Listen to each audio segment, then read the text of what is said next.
ನಾವು ವಿಸ್ತರಣೆಗೆ ಅವಕಾಶವನ್ನು ಕೇಳಿದ್ವಿ, ಅವಕಾಶ ಕೊಡ್ತಾ ಇಲ್ಲ. ಯಾವುದೇ ರೀತಿಯಂತೆ ಚರ್ಚೆ ಆಗಲಿಲ್ಲ ಸರಿಯಾದಂಥ ರೀತಿ. ಚಲವಾದಿ ನಾರಾಯಣ ಸ್ವಾಮಿ ಈಗ ಎಷ್ಟು ತಾಸು ಮಾತಾಡಿದ್ದಾರೆ ನೋಡಿ ನೀವು.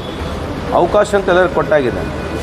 ಬರೇ ಕೈಲೇ ಹೋಗೋದಂತಂದ್ರೆ ಇವ್ರು ಬಂದಾಗ ಇವ್ರ ಅಧಿಕಾರದಲ್ಲಿದ್ದಾಗ ಎಲ್ಲರಿಗೆ ಸುಟಿಗೆಸ್ ಕೊಟ್ಬಿಡ್ತಿದ್ರಂತ. ಹಾಂ, ಇವ್ರ ಅಧಿವೇಶನ ಇಲ್ಲಿ ನಡೆಸಿದಾಗ ಬಂದವರಿಗೆಲ್ಲ ಕೈಗೆ ಸುಟಿಗೆಸ್ ಕೊಟ್ಟು ಕಳಿಸ್ಬಿಡ್ತಿದ್ರಂತ. ಸರ್ಕಾರ ಒಂದು ಇತಿಮಿತಿಯಲ್ಲಿ ನಡೀತದೆ. ಭಾಳಷ್ಟು ಶಾಸಕರು ಎರಡೂ ಮೇಲ್ಮನೆ ಆಗಿರಲಿ ಕೆಳಮನೆ ಆಗಿರಲಿ ತಾಸುಗಟ್ಟಲೆ ಮಾತನಾಡಿದ್ದಾರೆ, ಸರ್ಕಾರದ ಗಮನವನ್ನು ಸೆಳೆದಿದ್ದಾರೆ. ಅಷ್ಟಕ್ಕೆ ಮಾತ್ರ ನಾನು ಸೀಮಿತವಾಗಿ ಹೇಳಲಿಕ್ಕೆ ಇಚ್ಛೆ ಬಯಸ್ತೀನಿ. ಬರೇ ಕೈಲೇ ಬರೋದು ಬರೇ ಕೈಲೇ ಹೋಗೋದು ನನಗೆ ಅದ್ರ ಬಗ್ಗೆ ಮಾಹಿತಿ ಇಲ್ಲ. ನಿಮಗೆ ಅನಿಸ್ತಾ ಇದೆ ಸರ್ ಈ ಸೆಷನಲ್ಲಿ ಸಮಸ್ಯೆಗಳ ಬಗ್ಗೆ ಚರ್ಚೆ ಆಗಿದೆ ಅಂತ ನಿಮ್ಗೆ ಚಿಂತಕರ ಇದೆ ಸರ್? ತಾಸುಗಟ್ಟಲೆ ಆಗಿದೆ ಅಂತ ಹೇಳ್ತೀನಿ ನೋಡಿ ಸರ್. ನಂಬರ್ ಆಫ್ ಅವರ್ಸ್ ಭಾಳ ಜನ ಮಾತನಾಡಿದ್ದಾರೆ ಸರ್. ಉತ್ತರ ಕರ್ನಾಟಕ ಡೆವಲಪ್ಮೆಂಟ್ಗೆ ವಿಶೇಷವಾದಂಥ ಪ್ಯಾಕೇಜ್ ಕೊಡಬೇಕು, ಆ ನಿಟ್ಟಿನಲ್ಲಿ ಸಹಿ ಸಂಗ್ರಹ ಕೂಡ ಆಗಿದೆ. ಸಹಿ ಸಂಗ್ರಹ ಆಗಬೇಕು, ಹೋರಾಟ ಆಗಬೇಕು, ಪ್ಯಾಕೇಜ್ ಸಿಗಬೇಕು, ಜಾಸ್ತಿ ದುಡ್ಡು ಬರ್ಬೇಕಂತ ನಮ್ದಕ್ಕೆ ಹೋಗಿದೆ. ಅದಕ್ಕೇನು ತಪ್ಪೇನಿದೆ ಅದಕ್ಕೆ? ದೇಶ ಭಾಷೆ ಮಸೂದೆಗೆ ಸಾಕಷ್ಟು ಅವ್ರ ವಿರೋಧನ ನಾವು ಗೌರವಿಸ್ತೀವಿ. ಆದರೆ ನಮ್ಮದು ಸರ್ಕಾರ ಇದೆ, ಕಾನೂನು ಮಾಡಲಿಕ್ಕೆ ಸರ್ಕಾರಕ್ಕೆ ಅಧಿಕಾರ ಇದೆ. ಕಾನೂನು ಮಾಡ್ತಕ್ಕಂಥದ್ದು ಏನು ತಪ್ಪಿದೆ ಅಂದರೆ ನೀನು ಯಾರು ಬೇಕಿದ್ದವ್ರು ಹಿಗ್ಗಮುಗ್ಗ ಬೈದ್ಬಿಡ್ಬೋದಾ? ನಾನಾಗಲಿ ನೀವಾಗಲಿ ಬೈದ್ಬಿಡ್ಬೋದಾ? ದ್ವೇಷದವಾಗಿ ಮಾತನಾಡಬಾರ್ದಕ್ಕಂಥದ್ದು ಕಾನೂನಿದೆ. ಅದನ್ನು ಕಾನೂನು ತರ್ತಾ ಇದ್ದೀವಿ. ಅದಕ್ಕೆ ಅವ್ರಿಗೇನು ಪ್ರಾಬ್ಲಮ್ ಏನಿದೆ? ಬಿಜೆಪಿ ಮತ್ತು RSS ನಾಯಕರು ಮತ್ತು ಹಿಂದೂಪರ ಸಂಘಟನೆ ಪ್ರಕರಣ ಟಾರ್ಗೆಟ್ ಆಗಿ ಇಟ್ಕೊಂಡೆ ಈ ಮಸೂದೆ ತರಲಾಗಿದೆ ಅಂತ ಅವ್ರು ಯಾಕೆ ಹಂಗೆ ಅನ್ಕೋಬೇಕು? ಅವ್ರು ಯಾಕೆ ಹಂಗೆ ಅನ್ಕೋಬೇಕು? ಅವ್ರು ಹೇಳ್ತಾರೆ, 100 ಹೇಳ್ತಾರೆ. ಹಂಗೆ ಏನು ಮಾಡ್ಬೋದು? ಈಗ ಮೋದಿ ಸಾಹೇಬರು ಈಗ ಪತ್ರಿಕಾ ಸ್ವಾತಂತ್ರ್ಯದಲ್ಲಿ ದೇಶ ಎಲ್ಲಿದೆ ಕೇಳ್ತಾರೆ. ಅವ್ರಿಗೆ ಹೋಗಿ ಪತ್ರಿಕಾ ಸ್ವಾತಂತ್ರ್ಯ ಬಗ್ಗೆ ಮಾತನಾಡ್ತಾರಲ್ಲ.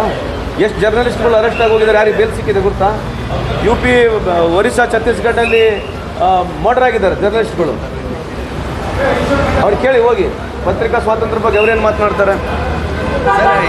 ಆ ವಾಂಗ್ಚು ಅರೆಸ್ಟ್ ಆಗಿದ್ದಾನಲ್ಲ, ಎದಕ್ಕೆ ಅರೆಸ್ಟ್ ಆಗಿದ್ದಾನ ಅಂತ ಇನ್ನಾದರೂ ಬೇಲ್ ಸಿಗ್ತಲ್ಲ ಅವರಿಗೆ.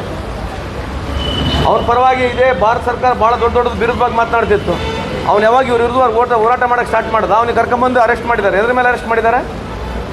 ನ್ಯಾಷನಲ್ ಸೆಕ್ಯೂರಿಟಿ ಥ್ರೆಟ್ ಅಂತ ಅರೆಸ್ಟ್ ಮಾಡಿದ್ದಾರೆ ವಾಂಗ್ಚುಗೆ. ಏನು ರೀ ಅವನು? ಈ ವಾಸ್ ಎನ್ವೈರ್ಮೆಂಟಲಿಸ್ಟ್. ಅವ್ನು ತಂದಷ್ಟು ಬದಲಾವಣೆ ಆ ಕಡೆ ಲಡಾಖ್ನಲ್ಲಿ ಯಾರು ಮಾಡಿರಲಿಲ್ಲ. ಅವ್ನಿಗೆ ಕರ್ಕೊಂಬಂದು ಇವತ್ತು ಕುಂದಿರ್ಸಿದ್ರೆ ಯಾರು ಕೇಳೋದಲ್ಲ, ಮಾತಾಡೋದಲ್ಲ.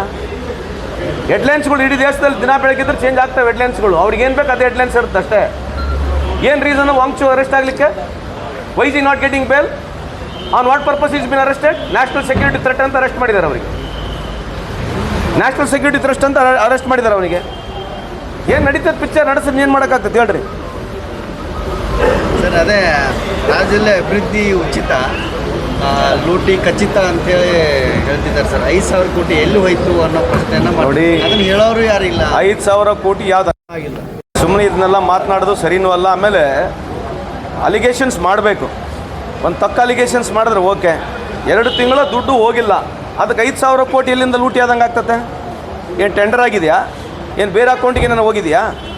ಏನು ಹಿಂಗೆ ಮಾತಾಡ್ತಾರೆ? ನೀವು ಕೇಳಬೇಕು ಪತ್ರಿಕಾ ಮಾಧ್ಯಮ ಸ್ನೇಹಿತರು, ನೀವು ದಯಮಾಡಿ ಕೇಳಿ ಅವರಿಗೆ. ಅಲ್ರಿ ನೀವು ಹೇಳ್ತಾ ಇದ್ರೆ 5,000 ಕೋಟಿ ಲೂಟಿ ಅಂತ ಏನೇನು ಇದೆಯಾ? ಅದಾನಿ ಹೊಡ್ಕೊಂಡು ಹೋಗಿದ್ರೆ ಲಕ್ಷಾಂತರ ಕೋಟಿ, ಅಂಬಾನಿ ಹೊಡೆದ್ರೆ ಲಕ್ಷಾಂತರ ಕೋಟಿ. ಇವರೆಲ್ಲ ಅವ್ರ ಬೆನಿಫಿಷರೀಸ್. ಇವರು ಅದಾನಿ ಅಂಬಾನಿಯ ಬೆನಿಫಿಷರಿ ಇಡೀ BJP ಅವರು. ಎಲೆಕ್ಟ್ರಲ್ ಬಾಂಡ್ನಲ್ಲಿ 1,000 ಕೋಟಿ ಲೂಟಿ ಹೊಡೆದಾರಲ್ಲ. ಇವ್ರಿಗೇನೋ ಅರ್ಹತೆ ಇದೆ ನಮ್ಮ ಬಗ್ಗೆ ಮಾತನಾಡಲಿಕ್ಕೆ? ಏನಾಗಿದೆ ರೀ? 2 months as it is been not deposited. 2 months money is been not deposited. Very correctly Lakshmi ಅವ್ರು ಬಂದು ಅಡ್ರೆಸ್ ಮಾಡಿ ಹೇಳೋಗಿದ್ದಾರೆ. ಲೂಟಿ ಮಾಡೋಕ್ಕೇನಿದೆ 5,000 ಕೋಟಿ? 5,000 ಕೋಟಿ ಲೂಟಿ ಮಾಡೋಂಥದ್ದು ಏನಿದೆ ಅಲ್ಲಿ? ಅಲಿಗೇಷನ್ಸ್ ಮಾಡಲಿ, ಬೇಡ ಅಂತಲ್ಲ. ಈ ಥರದ ಅಲಿಗೇಷನ್ಸಾ? ಬೇರೆ ವಿಚಾರಗಳು ಸಿಕ್ಕಿಲ್ಲ ಅಂತೀರಿ ಸರ್? ಹೆಂಗಂದ್ರೆ ಸರ್ಕಾರ ಕಾಂಗ್ರೆಸ್ ಹೈಕಮಾಂಡ್ಗೆ ಸ್ವಾಮಿ, ನಾವಿರದೇ 3 ರಾಜ್ಯದಲ್ಲಿದ್ದೀವಪ್ಪ. 20 ಜಿಲ್ಲೆಯಲ್ಲಿ ಅವರೇ ಇದ್ದಾರೆ, 20 ರಾಜ್ಯಗಳಲ್ಲಿ ಅವರೇ ಇದ್ದಾರೆ. ಕೇಂದ್ರ ಸರ್ಕಾರ ಅವ್ರದ್ದೇ ಐತೆ. ನೀನು ನೋಡ್ಕೊ, ಸ್ವಲ್ಪ ಓದ್ಕೋ. ಇರೋ ಬರವೆಲ್ಲ ಅವರಿಗೆ ಇದ್ದಾವೆ. ಯಾರು ಒಂದೇ ಮಾತರಂ ಅಂತ ಹೇಳ್ತಾ ಇದ್ದಾರಲ್ಲ, ಎಲ್ಲ ಭೂಮಿಗಳು, ಪೋರ್ಟ್ಗಳು, ಏರ್ಪೋರ್ಟ್ಗಳು ಎಲ್ಲ ಅದಾನಿ ಕೊಟ್ಟು ಕುತ್ಕೊಂಡಾರೆ. ಇಲ್ಲಿ ಬಂದು ಒಂದೇ ಮಾತರಂ ಬಗ್ಗೆ ಹಾಡಾಡ್ತಾರೆ.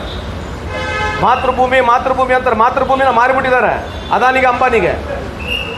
ಈಗ ಇವ್ರ ಕಾಲದಲ್ಲಿ ಕಳೆದ 5 ವರ್ಷದಲ್ಲಿ 2 ಲಕ್ಷ ಸ್ಟಾರ್ಟಪ್ ಕಂಪ್ನಿಗಳು ಮುಚ್ಚೋಗಿದ್ದಾವೆ.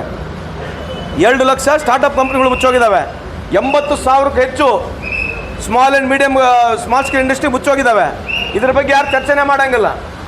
ಆಮೇಲೆ ಅಭಿವೃದ್ಧಿ ಬಗ್ಗೆ ದಿನ ಬಂದು ಭಾಷಣ ಹೊಡಿತಾರೆ ಇವರೇ. ಮೇಕ್ ಇನ್ ಇಂಡಿಯಾ ಅಂತ ಹೇಳ್ತಿದ್ರು, ಗೊತ್ತಲ್ಲ? ಮೇಕ್ ಇನ್ ಇಂಡಿಯಾ ಅಂತ ಒಂದು ಪಿಕ್ಚರ್ ಬೆಳೀತಲ್ಲ, ಎಲ್ಲೈತಾ ಪಿಕ್ಚರ್? ಕೇಳ್ತಾರೆ ನೀವೆಲ್ಲನ? ಒಂದು ಸೂಜಿ ಮಾಡಿದ್ರೆ ಕೇಳ್ರಿ. ಮೇಕ್ ಇನ್ ಇಂಡಿಯಾದಲ್ಲಿ ಇವರು ಮೇಕ್ ಇನ್ ಇಂಡಿಯಾದಲ್ಲಿ ಮೇಡ್ ಇನ್ ಇಂಡಿಯಾದಲ್ಲಿ ಭಾಳ ವ್ಯತ್ಯಾಸ ಇದೆ. ಹೊರಗಿನಿಂದ ತಂದು ಸಾಮಾನಿಲ್ಲ ಅಸೆಂಬಲ್ ಮಾಡಿದ್ರೆ ಅದು ಮೇಕ್ ಇನ್ ಇಂಡಿಯಾ ಆಗೋದಿಲ್ಲ. ನಾವು ನಮ್ಮ ದೇಶದಲ್ಲಿ ಮಾಡಿರ್ತಕ್ಕಂಥ ಮೇಕ್ ಇನ್ ಇಂಡಿಯಾ ಸಾಮಾನು ಹೊರಗಡೆ ಮಾರಿದರೆ ಅದಕ್ಕೆ ಮೇಕ್ ಇನ್ ಇಂಡಿಯಾ ಆಗುತ್ತೆ. ಅಥವಾ ನಮ್ಮ ಡೊಮೆಸ್ಟಿಕ್ ನಾವು ಮಾರ್ಕೊಂಡ್ರೆ ಅದಕ್ಕೆ ಮೇಕ್ ಇನ್ ಇಂಡಿಯಾ ಆಗುತ್ತೆ. ಹೊರಗಿಂದ ಸಾಮಾನು ತಂದಿರೋದು ಅಸೆಂಬಲ್ ಮಾಡೋದು ಅದಕ್ಕೆ ಮೇಕ್ ಇನ್ ಇಂಡಿಯಾ ಆಗೋದಿರೋದು, ಅಸೆಂಬಲ್ಡ್ ಇನ್ ಇಂಡಿಯಾ ಆಗುತ್ತೆ. ಅದು ಇಟ್ಟಂತ ಗೋಡೆಗಳಿಗೆ ಸುಣ್ಣ ಬಣ್ಣ ಮಾಡೋ ಕೆಲಸ ಮಾಡ್ತಿದ್ದಾರೆ ಅಂತೀರಿ ಸರ್? ನಿನಗೆ ಗೊತ್ತಲ್ಲಪ್ಪ, ನನಗಿನ್ನ ಚೆನ್ನಾಗಿ. ನಿನಗೆ ಗೊತ್ತಿಲ್ಲ, ನನಗಿನ್ನ ಚೆನ್ನಾಗಿ ಮಾಹಿತಿ ನಿನಗೆ ಇದೆ. Thank you.